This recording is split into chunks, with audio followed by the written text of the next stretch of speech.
August ತಿಂಗಳ ಕೊನೆ ವಾರದಲ್ಲಿ ಅಥವಾ ಆಗಸ್ಟ್ನ ಮುಗಿಯೋದ್ರೊಳಗಾಗಿ ನಾವು ಸೇವಂತಿಗೆ ಹೂ ಗಿಡಗಳಿಗೆ ಇದೊಂದು ಕೆಲಸವನ್ನು ಮಾಡಲೇಬೇಕು. ಅದೇನು ಅಂತ ನಾನು ವಿಡಿಯೋದ ಕೊನೆಯಲ್ಲಿ ಹೇಳ್ತಾ ಹೋಗ್ತೀನಿ. ಸೊ ದಯವಿಟ್ಟು ವಿಡಿಯೋನ ಕೊನೆವರೆಗೂ ನೋಡಿ. ಆ ಸೇವಂತಿಗೆ ರಿಲೇಟೆಡ್ ಆಗಿ ನಾನು ಸಾಕಷ್ಟು ವಿಡಿಯೋಗಳನ್ನ ಮಾಡಿದ್ದೀನಿ. ಒಂದ್ಸಲ ನೀವು ಮಹೀಸ್ ಗ್ರೀನ್ ಬೈಟ್ಸ್ ಯೂಟ್ಯೂಬ್ ಚಾನಲ್ಗೆ ಹೋಗಿ ವಿಸಿಟ್ ಮಾಡಿ. ಗಿಡ ಹಾಕೋದ್ರಿಂದ ಹಿಡಿದು ಪ್ರತಿಯೊಂದು ಹಂತವನ್ನು ಕೂಡ ನಾನು ಸವಿವರವಾಗಿ ವಿವರಿಸಿದ್ದೀನಿ. Hello hi, welcome back to Mahi's Green Bites YouTube channel. ನಾನು ಇವತ್ತು ನನ್ನ ಸೇವಂತಿಗೆ ಹೂ ಗಿಡಗಳನ್ನ ನೆಲಕ್ಕೆ ಹಾಕಿ ಸುಮಾರು 1.5 ತಿಂಗಳು ಆಗಿರಬಹುದು, ನನಗೆ ಎಕ್ಸಾಕ್ಟ್ ಡೇಟ್ ಗೊತ್ತಿಲ್ಲ. ತುಂಬ ಕಳೆ ಬೆಳೆದಿತ್ತು. ಮೊದಲು ಕಳೆನ ತೆಗಿಬೇಕು, ಇದು ಮೊದಲ ಹಂತ. ನಿಮಗೆ ಲೈವ್ ರಿಸಲ್ಟ್ ಕಾಣಿಸ್ತಿರೋ ಅಂಥದ್ದು ನನ್ನ ಸೇವಂತಿಗೆ ಗಿಡಗಳು ಬಹಳ ಆರೋಗ್ಯವಾಗಿ ಬೆಳೆದಿರೋ ಅಂಥದ್ದು. ಸೊ ಎಲೆಗಳು ಯಾವು ಕೂಡ ಹಳದಿ ಬಣ್ಣಕ್ಕೆ ತಿರುಗಿಲ್ಲ ಮತ್ತು ಎಲ್ಲವೂ ಹಚ್ಚ ಹಸಿರಾಗಿ ಕಾಣಿಸ್ತಿರೋ ಅಂಥದ್ದು. ಆಗಸ್ಟ್ ಸೆಪ್ಟೆಂಬರ್ ತಿಂಗಳಲ್ಲಿ ಸೇವಂತಿಗೆ ಹೂ ಗಿಡಗಳನ್ನ ನಾವು ಸಾಕಷ್ಟು ಕಾಳಜಿ ಮಾಡಬೇಕು. ಸೊ ನಾನು ವಿಡಿಯೋ 1ಲ್ಲಿ ಅಪ್ಲೋಡ್ ಮಾಡಿರುವಂತಹ ಪಿಕ್ಚರ್ ಇದು. ಆಗ ತಾನೇ ಹಾಕಿದ್ದಂತಹ ಚಿಕ್ಕ ಗಿಡಗಳು ಈಗ ಈ ರೀತಿ ಕಾಣಿಸ್ತಾ ಇದೆ. ನಿಮಗೆ ಸೇವಂತಿಗೆ ಹೂ ಗಿಡಗಳೇ ಕಾಣಿಸಲ್ಲ, ಅಷ್ಟೊಂದು ಕಳೆ ಬೆಳೆದಿರೋ ಅಂಥದ್ದು. ಸೊ ನಾನು ಆ ಕಳೆನೆಲ್ಲ ತೆಗೆದು ಇಷ್ಟು ಚೆನ್ನಾಗಿ ಇವತ್ತು ಕ್ಲೀನ್ ಮಾಡಿದ್ದೀನಿ. ಸೊ ಕಳೆ ತೆಗೆಯೋದ್ರ ಇಂಪಾರ್ಟೆನ್ಸ್ ಏನು ಅಂತಂದರೆ, ನಾವು ಗಿಡಗಳು ತುಂಬ ಚೆನ್ನಾಗಿ ಬೆಳಿಬೇಕು ಅಂತಂದರೆ ಸುತ್ತಲಿನ ಕಳೆ ತೆಗೆದು ಗಿಡಗಳಿಗೆ ನಾವು ಹಾಕಿರುವಂತಹ ಗೊಬ್ಬರದ ಎಲ್ಲ ಪೋಷಕಾಂಶ ಸಿಗಬೇಕು ಅಂತಂದರೆ ಕಳೆನ ನಾವು ಆವಾಗವಾಗ ತೆಗಿತಾ ಇರಬೇಕು. ಸೊ ಇವತ್ತಿನ ಸೇವಂತಿಗೆ ಹೂ ಗಿಡಗಳ ಕಾಳಜಿಯಲ್ಲಿ ಮೊದಲ ಹಂತ ಕಳೆಯನ್ನೆಲ್ಲ ತೆಗೆಯುವಂಥದ್ದು. ಸೊ ಕಳೆ ತೆಗೆಯುವಾಗಲೂ ಅಷ್ಟೇ ನಾವು ಬೇರುಗಳಿಗೆ ಯಾವುದೇ ರೀತಿ ತೊಂದರೆ ಆಗದೆ ರೀತಿ ನೀಟಾಗಿ ಆ ಗಿಡದ ಸುತ್ತ ಇರುವಂತಹ ಕಳೆನ ಕೈಯಲ್ಲಿ ತೆಗೆದು ಇನ್ನು ಅಕ್ಕಪಕ್ಕದಲ್ಲಿ ಬೆಳೆದಿರುವಂತಹದ್ದನ್ನು ಒಂದು ಗಾರ್ಡನ್ ಟೂಲ್ನ ಯೂಸ್ ಮಾಡಿ ನಾವು ಕಳೆನ ತೆಗಿಬೇಕಾಗುತ್ತೆ. ಸೊ ಹೀಗೆ ಮೊನ್ನೆ ಯಾರೋ ಹೇಳ್ತಾ ಇದ್ರು, ಕಳೆ ಅಷ್ಟೊಂದು ಬೆಳೆದಿದೆ ಅಂತಂದರೆ ಮಣ್ಣು ಅಷ್ಟೊಂದು ಚೆನ್ನಾಗಿದೆ, ಅಷ್ಟೊಂದು ಫಲವತ್ತತೆಯಿಂದ ಕೂಡಿದೆ ಅಂತ ಹೇಳ್ತಿದ್ರು. ನನಗೂ ಅದು ಸತ್ಯ ಅಂತ ಅನ್ನಿಸ್ತು. ಆದರೆ ಆ ಕಳೆನ ನಾವು ಅವಾಗವಾಗೆ ತೆಗಿತಾ ಇದ್ದರೆ ಮಾತ್ರ ನಾವು ಹಾಕಿರುವಂತಹ ಗಿಡಕ್ಕೆ ನಾವು ಮಣ್ಣಿಗೆ ಏನೆಲ್ಲ ಗೊಬ್ಬರಗಳನ್ನ ಆ್ಯಡ್ ಮಾಡಿದ್ದೀವೋ ಅದರಲ್ಲಿರುವಂತಹ ಪೋಷಕಾಂಶಗಳು ನಮ್ಮ ಗಿಡಕ್ಕೆ ಸಿಕ್ಕಿ ಗಿಡಗಳು ತುಂಬ ಚೆನ್ನಾಗಿ ಬೆಳೆಯೋದಕ್ಕೆ ಸಹಕಾರಿಯಾಗುತ್ತೆ. ಸೇವಂತಿಗೆ ಹೂ ಗಿಡಗಳ ಕಾಳಜಿಯ ಕುರಿತಾಗಿ ನಾನು ಮಾಡಿರುವಂತಹ ಮೊದಲ ವಿಡಿಯೋದಲ್ಲಿ ನಾನು ಸೇವಂತಿಗೆ ಗಿಡಗಳನ್ನ ಹಾಕೋದಕ್ಕಿಂತ ಮುಂಚೆ ಯಾವ್ಯಾವ ಗೊಬ್ಬರಗಳನ್ನ ಮಣ್ಣಿಗೆ ಹಾಕಬೇಕು ಅನ್ನೋ ಮಾಹಿತಿ ಕೂಡ ನೀಡಿದ್ದೀನಿ.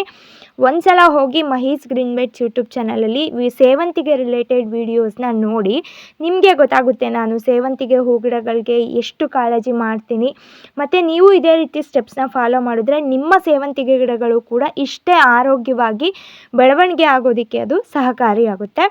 ಸೊ ಕಳೆ ಎಲ್ಲ ತೆಗೆದಾದ ನಂತರದಲ್ಲಿ ಏನಾದರೂ ಬೇರುಗಳು ಇದ್ದರೆ ಮತ್ತೆ ಕಳೆ ಹುಟ್ಟಬಾರ್ದು ಅನ್ನೋ ಕಾರಣಕ್ಕೋಸ್ಕರ ಮಣ್ಣನ್ನು ಮತ್ತೆ ಈ ರೀತಿ ನಾವು ಸಡಿಲಗೊಳಿಸ್ಕೋಬೇಕು. ಮತ್ತು ಇದ್ರ ಜೊತೆಗೆ ಮಣ್ಣಿನ ಒಳಗೆ ಗಾಳಿ ಚೆನ್ನಾಗಿ ಹೋಗಿ ಬೇರುಗಳಿಗೆ ಬೇಕಾದಂತಹ ಅಗತ್ಯ ಪೋಷಕಾಂಶಗಳು ಕೂಡ ಸಿಗ್ತಾ ಹೋಗುತ್ತೆ.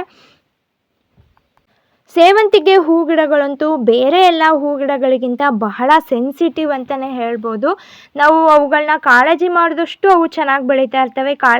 ನಾವೇನಾದರೂ ನಿರ್ಲಕ್ಷಿಸಿದ್ರೆ ಅವು ಅಷ್ಟೇ ಕುಂಠಿತವಾಗಿ ಬೆಳವಣಿಗೆ ಹೊಂದುತ್ತವೆ. ಗಿಡ ಚೆನ್ನಾಗಿ ಬರದೇ ಇರ್ಬೋದು, ಎಲೆಗಳೆಲ್ಲ ಹಳದಿ ಬಣ್ಣಕ್ಕೆ ತಿರುಗೋದಾಗಿರ್ಬೋದು.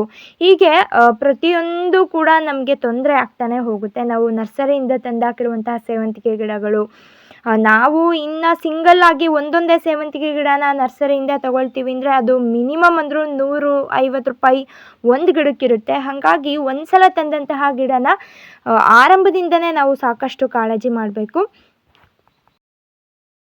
ಮತ್ತು ಗಿಡ ಇಷ್ಟೊಂದು ಆರೋಗ್ಯವಾಗಿರುವಂತಹ ಲೈಫ್ ಪ್ರೂಫ್ ಕೂಡ ನಾನು ತೋರಿಸ್ತಾ ಇದ್ದೀನಿ. ಸೊ ಆ ಮಣ್ಣು ಕೂಡ ನೀವು ಅಬ್ಸರ್ವ್ ಮಾಡ್ಬೋದು. ಮಣ್ಣಿಗೆ ನಾನು ಈ ಹಿಂದೆ ಗಿಡವನ್ನು ಹಾಕೋವಾಗ ಕೌಡಂಗ್ ಕಾಂಪೋಸ್ಟ್ ಅಥವಾ ಸಗಣಿ ಗೊಬ್ಬರವನ್ನು ಹಾಕಿರೋವಂಥದ್ದು ಮತ್ತು ಕೆಂಪು ಮಣ್ಣನ್ನು ಹೆಚ್ಚು ಬಳಸಿರೋವಂಥದ್ದು. ಹಾಗಾಗಿ ಆ ಮಣ್ಣು ಅಷ್ಟು ಫಲವತ್ತತೆಯಿಂದ ಕೂಡಿರೋದು. ಅದೇ ಆಲ್ಮೋಸ್ಟ್ ವರ್ಮಿ ಕಾಂಪೋಸ್ಟ್ ಥರ ಕಾಣಿಸ್ತಿದೆ.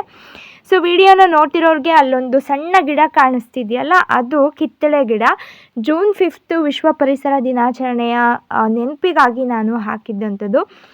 ಚೆನ್ನಾಗೇ ಬೆಳವಣಿಗೆ ಹೊಂದುತ್ತಾ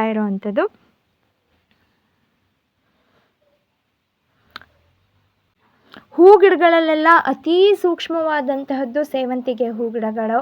ನಾವು ಬಹಳಷ್ಟು ಕಾಳಜಿ ಮಾಡಲೇಬೇಕಾಗುತ್ತೆ. ನವೆಂಬರ್ ಡಿಸೆಂಬರ್ ಅಷ್ಟೊತ್ತಿಗೆ, ಚಳಿಗಾಲದ ಅಷ್ಟೊತ್ತಿಗೆ ನಮಗೆ ಸೇವಂತಿಗೆ ಗಿಡದ ತುಂಬ ಹೂ ಬರಬೇಕು ಅಂತಂದರೆ ಆರಂಭದಲ್ಲಿ ಇಷ್ಟು ಕಾಳಜಿಯನ್ನು ಮಾಡಲೇಬೇಕಾಗುತ್ತದೆ. ಮತ್ತು ಇದು 2ನೇ ಹಂತ. ಸೇವಂತಿಗೆ ಹೂ ಗಿಡಗಳಲ್ಲಿ ಈ ರೀತಿ ಚಿಕ್ಕದಾಗಿ ಬಂದಿರುವಂತಹ ಮೊಗ್ಗುಗಳನ್ನ ನಾವು ಈ ರೀತಿ ಬಡ್ಡಿಂಗ್ ಮಾಡಬೇಕು. ಅಂತಂದರೆ ಆ ಮೊಗ್ಗುಗಳನ್ನ ಕಿತ್ತು ತೆಗಿಬೇಕು. ಆಗ ಮಾತ್ರ ಆಗಸ್ಟು ಕಳೆದು ಸೆಪ್ಟೆಂಬರು ಅಕ್ಟೋಬರಲ್ಲಿ ನಮಗೆ ಹೆಚ್ಚು ಹೂಗಳು ಬರೋದಕ್ಕೆ ಮತ್ತು ದಪ್ಪ ಹೂಗಳು ಬರೋದಕ್ಕೆ ಇದು ಸಹಕಾರಿಯಾಗುತ್ತೆ. ಇದಂತೂ ಮೋಸ್ಟ್ ಇಂಪಾರ್ಟೆಂಟು. ನಾನು ವಿಡಿಯೋ ಮಾಡ್ತಾ ಇರೋದೇ ಈ ಒಂದು ವಿಚಾರನ ನಮ್ಮ ವ್ಯೂವರ್ಸ್ಗೆ ತಿಳಿಸ್ಬೇಕು ಅಂತ. ಈ ರೀತಿ ಚಿಕ್ಕ ಚಿಕ್ಕದಾಗಿರುವಂತಹ ಮೊಗ್ಗುಗಳನ್ನ ಈ ರೀತಿ ನಾವು ಬಡ್ಡಿಂಗ್ ಮಾಡೋದ್ರಿಂದ ನಮಗೆ ಇನ್ ಫ್ಯೂಚರ್ ಅಂತಂದರೆ ಚಳಿಗಾಲದ ಅಷ್ಟೊತ್ತಿಗೆ ಸಾಕಷ್ಟು ಹೂಗಳು ನಮಗೆ ಸಿಗ್ತಾ ಹೋಗುತ್ತೆ.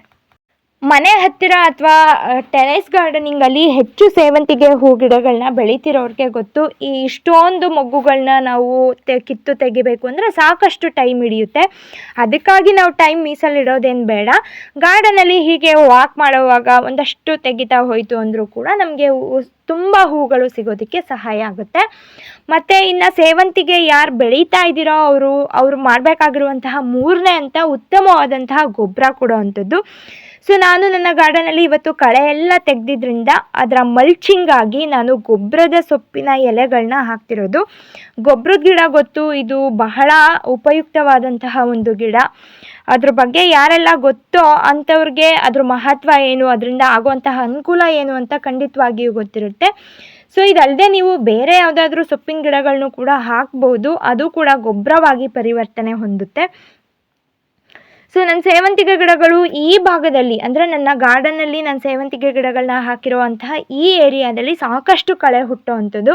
ಹಾಗಾಗಿ ನಾನು ಕಳೆನ ಕಂಟ್ರೋಲ್ ಮಾಡ್ದಂಗೂ ಆಗುತ್ತೆ, ಹಾಗೆ ಗಿಡಗಳಿಗೆ ಒಂದಷ್ಟು ಗೊಬ್ಬರ ಕೂಡ ಸಿಗುತ್ತೆ ಅನ್ನೋ ಕಾರಣಕ್ಕೋಸ್ಕರ ನಾನು ಈ ಗೊಬ್ಬರದ ತರಗೆಲೆಗಳನ್ನ ಈ ರೀತಿ ಹರಡ್ತಾ ಇರೋವಂಥದ್ದು. ನೆಕ್ಸ್ಟ್ ಸ್ಟೆಪ್ಪಲ್ಲಿ ನಾನು ಏನು ಮಾಡ್ತೀನಿ ಅಂತ ನೆಕ್ಸ್ಟ್ ಸ್ಲೈಡಲ್ಲಿ ಹೇಳ್ತಾ ಹೋಗ್ತೀನಿ. ಈ ರೀತಿ ಕಾಣಿಸ್ತಾ ಇದೆ, ಅಲ್ಲಿ ಗಿಡಗಳು ಕಾಣಿಸ್ತಾ ಇಲ್ಲ, ಬಟ್ ಗಿಡಗಳಿಗೆ ಒಂದು ಪ್ರೊಟೆಕ್ಷನ್ ಥರ ಈ ಸೊಪ್ಪು ವರ್ಕ್ ಆಗುತ್ತೆ. ಇನ್ನು 4ನೇ ಹಂತ, ಇವುಗಳಿಗೆ ಪೂರಕವಾಗಿ ಗೊಬ್ಬರವನ್ನು ನೀಡುವಂಥದ್ದು. ಇದು ತೆಂಗಿನ ಗರಿ ಕೊಳುತ್ತಿರೋ ಅಂತಹ ಗೊಬ್ಬರ ನಮ್ಮ ತೋಟದಲ್ಲಿದ್ದಿದ್ದು. ಸೊ ನಿಮಗೆ ಈ ಮಾಹಿತಿ ಇಷ್ಟ ಆಗಿತ್ತು ಅಂತಂದರೆ ದಯವಿಟ್ಟು ಮಹೀಸ್ ಗ್ರೀನ್ ಬೈಟ್ಸ್ ಯೂಟ್ಯೂಬ್ ಚಾನಲ್ನ ಸಬ್ಸ್ಕ್ರೈಬ್ ಮಾಡ್ಕೊಳ್ಳಿ, ವಿಡಿಯೋನ ಲೈಕ್ ಮಾಡಿ, ಶೇರ್ ಮಾಡಿ. ಈ ರೀತಿ ಗೊಬ್ಬರ ಇಲ್ಲದೆ ಇರೋರು ವರ್ಮಿ ಕಾಂಪೋಸ್ಟ್ ಆಗಿರ್ಬೋದು ಅಥವಾ DAP 2020 ಈ ಥರದ ಗೊಬ್ಬರಗಳನ್ನು ಕೂಡ ಕೊಡಬಹುದು. ಸೊ ನಿಮಗೆ ವಿಡಿಯೋ ಇಷ್ಟ ಆಗಿತ್ತು ಅಂತ ಅಂದ್ಕೊಳ್ತಾ ಇದ್ದೀನಿ. ದಯವಿಟ್ಟು ನಮ್ಮ ಚಾನಲ್ನ ಸಪೋರ್ಟ್ ಮಾಡಿ. Thank you for watching.